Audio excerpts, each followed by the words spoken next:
Welcome back to Living Local. We've spotlighted the Quad Cities Symphony Orchestra several times here on Living Local. It's been enlightening to see how it's actively working to inspire, entertain, and engage our community through symphony music, education, and cultural leadership. Today, we're getting an update about a special presentation. Joining me in studio, we have Mark Russell Smith, once again, music director and conductor, and our guest, Jim Stephenson, who is a composer. Thank you guys so much for being here. Thanks for having us. Good morning. So first of all, Mark, can you give us an overview of the final Masterworks concert of the 2018-2019 season? Well, this concert is, as you said, the final one of our six series Masterworks, and is about us. It's about the Quad Cities. We have a fantastic and long-established Mexican community here, as you know, and I've chosen a piece by a Mexican composer, Carlos Chavez, an incredible piece, really colorful, really full of folk tunes, and so that's to kind of highlight that aspect of the Quad Cities.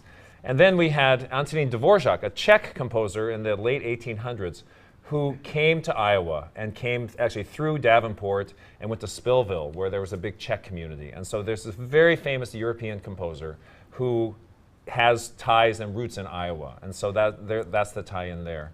And then right in the middle of these two wonderful pieces, we commissioned a piece from Jim Stephenson, a Chicago-based composer, to write a piece about the Quad Cities. And so this whole concert is really celebrating the Quad Cities, its cultural roots, its ethnic roots, just it's all about us. And so it's unique in that way. Highlighting the Quad Cities, that's what we're all about here on Living Local. Exactly. So it's so cool that you're doing that through music. Tell me a little bit more about the process of commissioning a piece of work.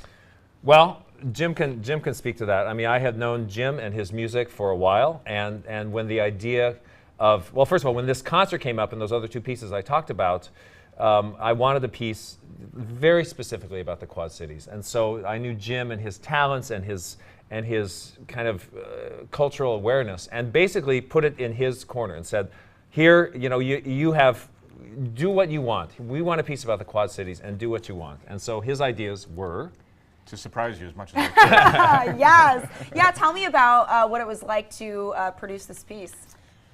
Well, of course, it's an honor to be asked to write a piece for any orchestra, and we do have a long history, so it's been fun to work with and for Mark and the orchestra again. So as he said, they reached out to me and said, Jim, we want a piece about the Quad Cities, but basically then they said, have at it. Mm-hmm. And so for me, that meant trying to research the area and find out as much as I could about the community so that the piece would be for this community. And so that involved, I asked the orchestra to reach out to people and say, send us your artwork, send us your poetry. I know that Bix Beiderbecke, of course, is a big name in this. I've heard that. Right. Okay. Just a little bit. Yeah. And I'm a former trumpet player, so wow. Bix Beiderbecke, I've known of him for forever. And so that was appealing. I knew right away that I was going to involve that as much as I could. So then it was just gathering information, and that's when the idea of what I'm calling a multimedia tone poem, which is something I've never done, so it was inspiring to me in that way as well. So we've got images on the screen, we've got Bix Beiderbecke recordings, we've got poetry from the Midwest Writing Center. Yeah. Two poets from there. I selected their Adrian Cole and Aaron Hance in this book called The Atlas that was sent to me, and it spoke to me, and so I included that into the piece. So it's just all these things coming at you from all different directions. Yeah, this idea of using so many different modalities of art form right. in one experience, what do you think the benefits are of that? Well, look, I mean, we are a visual society, and what's interesting, I mean, we, the symphony, are kind of countercultural in that way, and so people come and listen and kind of take a journey with their ears.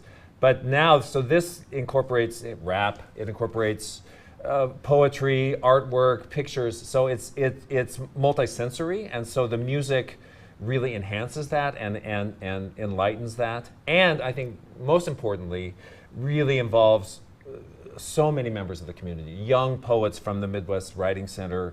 You know, Dick Stahl is a kind of well-established kind of poet laureate of the Quad Cities, and artwork, and just all sorts of things, and so it really kind of gathers citizens of the Quad Cities to participate in this and really make it whole. It's very exciting. It yeah, really is. Learning more about this, I feel like this is a really great opportunity for people that may have not been introduced to symphonic music before to experience it, because like you said, you're including the visual with the audio as well. And so I feel like it's a unique opportunity for Right. people to kind of get their feet wet. Absolutely. You know, we do films. You know, we play. You know, like we've done Harry Potter, and we're doing Star Wars coming up, and so there's that element.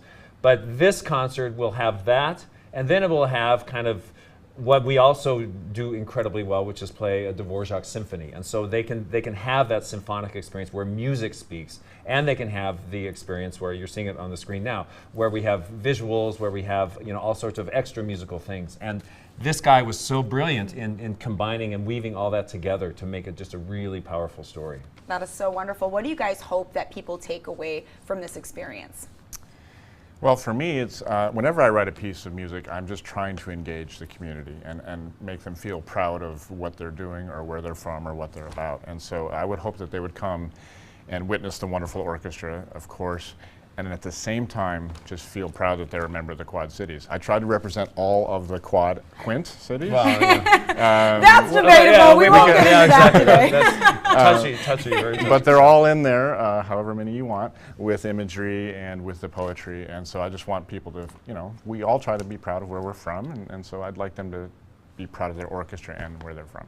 Mark, what do you hope? Well, people and take it's, away? look, you know, the arts can do things that many other things cannot do, and you know, we have such a potent, fantastic arts community here, and so many like just smart, brilliant, creative people, and so celebrating our community, the artists, its history, Big Spiderback. I mean, we live in a really cool, unique place, and we're celebrating that through the arts, which can do things that other media just can't do. I could not agree more. And there are 2 performances of Masterworks. When are they?